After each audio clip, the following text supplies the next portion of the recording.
corresponde con el Claro, mate. claro. El mate, ya estamos acá ubicados para arrancar un día más, Fabián. ¿Cómo estás vos? Hola, ¿qué tal? ¿Cómo le va? Creo que es el último día con calor, por lo menos al menos en la región centro, quiero decir, ¿no? No, Con temperatura. todavía no.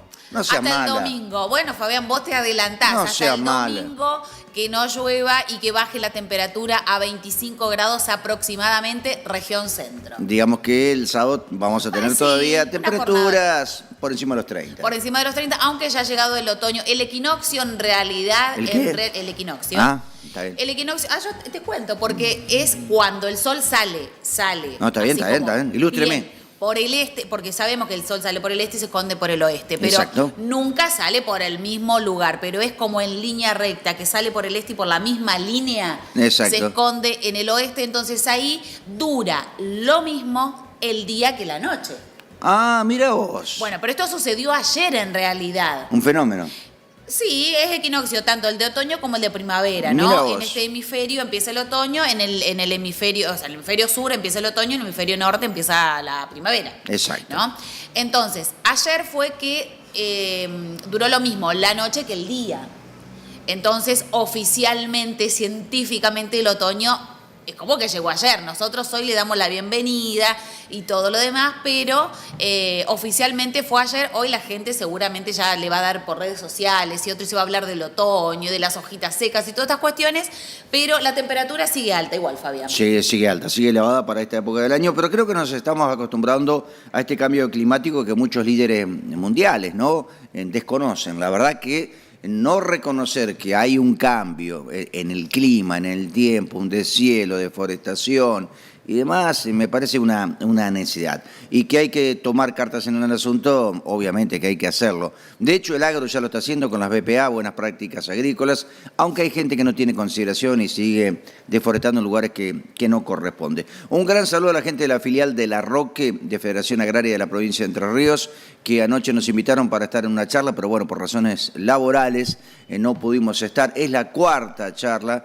con alrededor de 100 personas en el Polideportivo Municipal de La Roque, una localidad que tiene no quiero equivocarme, ¿no? Entre 8 y 10.000 habitantes, que ha crecido, que es agroindustrial. Se trataron temas realmente importantes con veterinarios de la zona, todos temas relacionados con la ganadería, sanidad animal, manejo y demás. Así que le mandamos un gran saludo y el agradecimiento de siempre a Adolfo de San, a Luis Benedetti, a Juan Tronco y a toda la gente de esa zona que concurren, mate en mano, escuchan y también interactúan el productor con el disertante. Es algo que siempre se da en las charlas de campo, me parece realmente muy bien. A todo esto, los grupos de cambio rural, pese a que el INTA o el gobierno los cerró en su momento, continúan. Son grupos de intercambio, ¿no? Digamos, de productores de una y otra zona que, bueno, van transmitiéndose conocimiento, productores de distintas escalas, cambio rural que se hace en Entre Ríos y buena parte de la Argentina y también en la República Oriental del Uruguay. En Entre Ríos por una cuestión de que estamos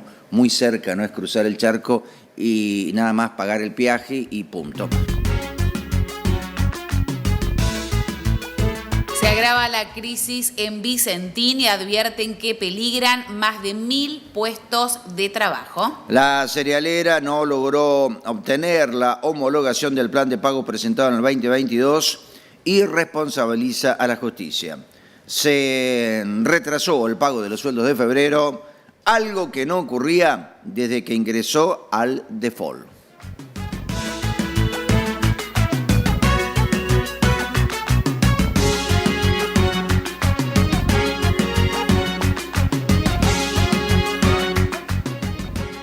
Los yerbateros en su peor momento desde el 2015. Así lo advierte el politólogo y especialista en economía del CEPA, Juan Manuel Gisper. Afirma que el productor de yerba mate nunca ganó tan poco respecto a lo que sale el kilo del producto en góndola y agrega, nunca perdió tanto, diría yo, porque ganar, la verdad, no ganan absolutamente nada. No es que lo quiera corregir a Gisper, pero creo que nunca perdió tanto como en estos últimos tiempos.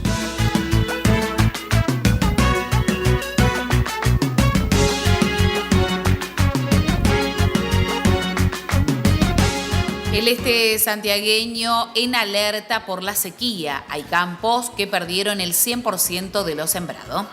Así lo señaló el presidente de la Sociedad Rural del Noreste, Marcelo Gerasimchuk. Un informe que publicó recientemente la entidad estima que en la provincia de Santiago del Estero hay, escuche esto, un 93% del área total en estado crítico.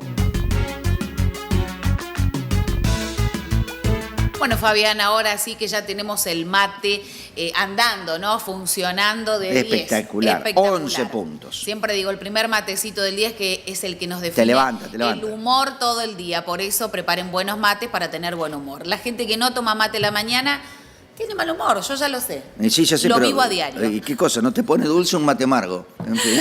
Bien, bueno, vamos a comenzar entonces con el desarrollo de toda la información. En este caso vamos a hablar de Vicentín, porque se agrava la crisis y advierten que peligran más de 1.000 puestos de trabajo. La crisis de la cerealera Vicentín se agravó y están en peligro más de 1.000 puestos laborales. Si bien la firma santafesina se encuentra en concurso de acreedores, desde hace 5 años hasta el momento ha conservado la gran parte de su personal. Sin embargo, ahora se presenta un panorama muy incierto para las relaciones, ¿no?, logístico-comerciales que mantuvieron con vida a la operatoria de la empresa. Este escenario se precipitó a causa de la no homologación del plan de pagos presentado por la empresa en 2022 y la habilitación del crackdown, que es un salvataje, que el pasado 18 de febrero dictaminó la Corte Suprema de Justicia de Santa Fe. Los inconvenientes judiciales que le impiden salir a la empresa de la cesación de pagos se reflejaron en postergaciones en el pago de los sueldos de febrero. Al momento, los trabajadores solo recibieron la mitad de sus sueldos, algo que no había ocurrido desde el comienzo del default. La agroexportadora informó que recaudó los fondos para depositar un 25% del sueldo neto y las cuotas por alimentos. Asimismo, la compañía ratificó el compromiso de normalizar la situación lo antes posible.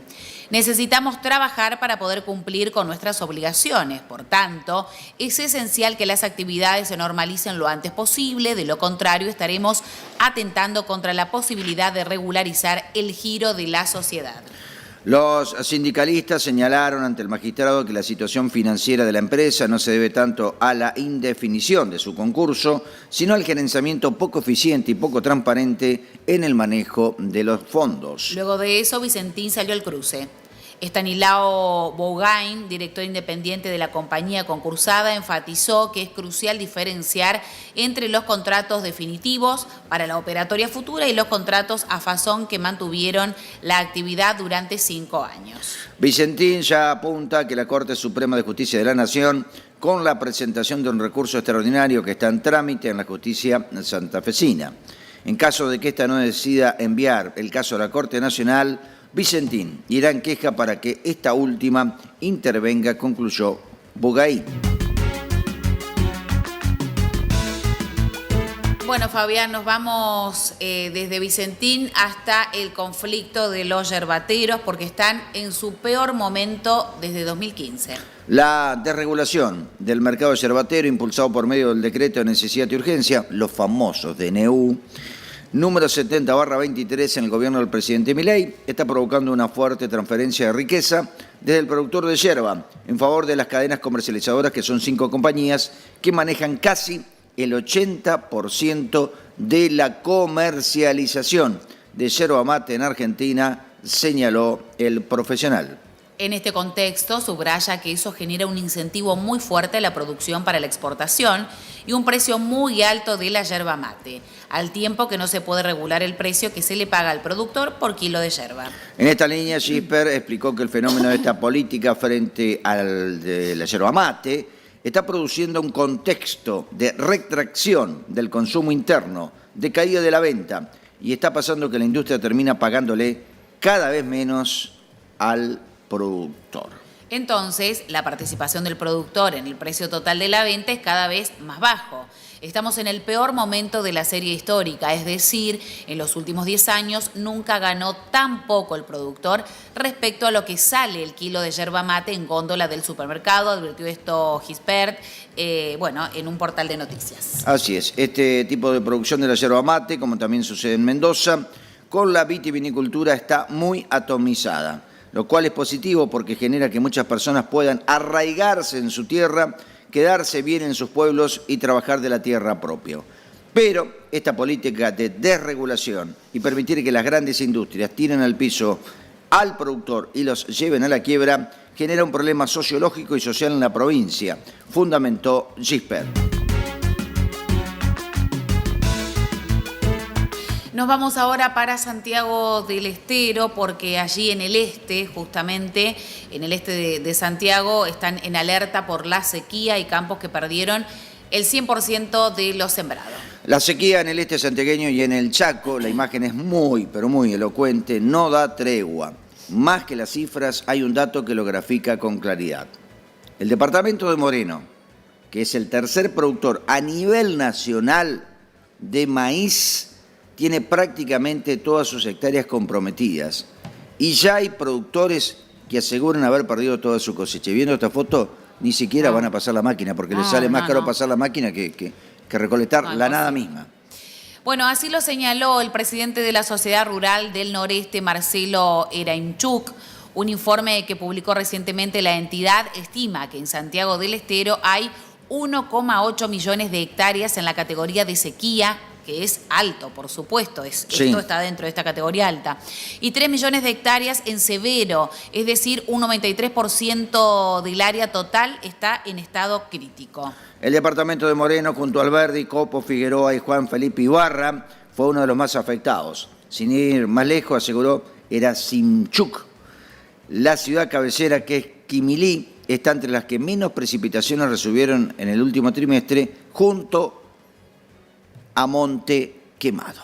Pero las pérdidas no son solo de maíz y crece la preocupación por los efectos que tendrá el fenómeno en otros cultivos clave para la región, como lo son, por ejemplo, el algodón, los porotos y el sorgo. Que llueva sería una gran noticia, pero hay campos que ya perdieron el 100% de lo sembrado, expresó el referente. Zonas cercanas a Quimilí, como Otumpa y Aerolito, son las que más sienten los efectos de la crisis climática que lleva varios años azotando a la región. La última vez que la provincia atravesó una situación similar se había declarado la emergencia agropecuaria, pero esta vez el sector no confía en que esa sea la solución.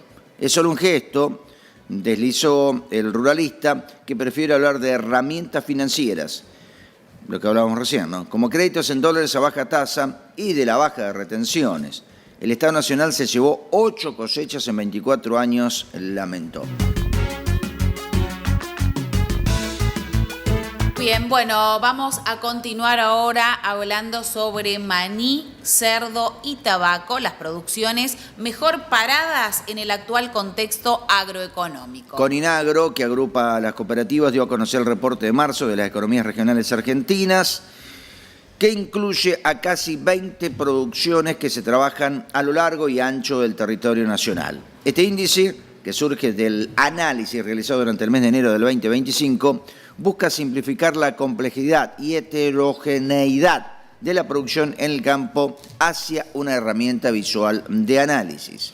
En este escenario, el semáforo de economías regionales muestra 3 actividades en verde, 10 en amarillo y 6 en rojo. Las actividades en rojo incluyen algodón, arroz, mandioca, papa, vino y mosto y yerba mate, por supuesto. La mayor parte de esas actividades están en rojo porque vieron dañado el componente negocio de su actividad, ya que los precios se atrasaron respecto a la inflación y a la suba de sus costos. Bien, continuamos con la noticia. Las actividades en verde, por su parte, incluyen maní, porcinos y tabaco. En estos sectores, la mejora en el componente negocio se debió a precios que aumentaron levemente por encima de la inflación, mientras que los costos evolucionaron. También se sumaron en algunos casos una variación positiva del área o stock y la producción, además de aumentos de la exportación. Por su parte, en amarillo, se ubican las 10 actividades restantes que no han evidenciado una evolución marcadamente positiva ni negativa en los tres componentes que se relevan en el semáforo. Uno de ellos, componente negocio, que es precios y costos. El otro productivo, que es área y producción. Y finalmente el componente mercado, que habla de exportaciones, importaciones y consumo. El semáforo analiza tres componentes: negocios, productivo y mercado. El primero evalúa la evolución del precio y del costo, tanto mensual como interanual. El segundo mide el área o stock, según corresponda, y la producción. Y el último, la evolución de las exportaciones y las importaciones de las producciones. Cambio cultural: con la caída del consumo de cerveza no existen buenas noticias para la cebada. No existen, en términos estructurales, noticias alentadoras para la cebada cervecera, porque el consumo mundial de cerveza viene cayendo en muchos mercados clave. Lo que sucede en Estados Unidos es un reflejo de la situación presente en muchas naciones desarrolladas, donde el consumo de cerveza, luego de una recuperación puntual durante la pandemia, que fue en 2020, y desde entonces muestra una clara tendencia declinante. La producción de cerveza estadounidense en mercado de alto valor para la cebada disminuyó prácticamente un 6% en el ciclo 24-25, señala una información del USDA. Según datos de la Oficina de Impuestos y Comercio de Alcohol y Tabaco, la producción de cerveza en Estados Unidos ha estado disminuyendo de manera constante desde el 2012-13 en aproximadamente 1 a 2 millones de barriles de 31 litros por año. Estamos hablando de Estados Unidos, claro Sí, está, aunque sí. fue parcialmente compensada por el aumento de la producción de whisky. La reducción de la producción de cerveza tiene un mayor impacto en el uso general de la cebada cervecera para la producción de alcohol en Estados Unidos. Apunta el informe: el fenómeno de caída del consumo de cerveza en Estados Unidos se explica en parte por un factor generacional, dado que los jóvenes toman mucho menos alcohol que sus predecesores. Al otro lado del Atlántico, la Unión Europea y el Reino Unido, el consumo de cebada también muestra una tendencia declinante. Así, además del factor generacional y económico, tampoco ayuda al crecimiento de la población islámica que no consume alcohol por un mandato religioso. Que no se quejen los europeos, porque colonizaron todos estos países de la península arábiga, África y demás, y lógicamente mucha gente de esos países luego emigró al Reino Unido, ¿sí? Uno de los imperios que todavía quedan en pie, ¿sí? Y lógicamente tiene gente de distintas religiones y demás. El que profesa el Islam no consume alcohol. Nueva y fuerte caída en las exportaciones de carne vacuna. En febrero, de acuerdo con las estadísticas del INDEC, las exportaciones de carne vacuna sumaron 58.000 toneladas, equivalentes res con hueso, lo que significa una caída del 32% con respecto al volumen embarcado en el mismo mes del año pasado. La baja respecto de la que se produjo en enero fue todavía más marcada. Ese mes las ventas al extranjero cayeron 28%, de acuerdo con los datos que publica la Secretaría de Agricultura.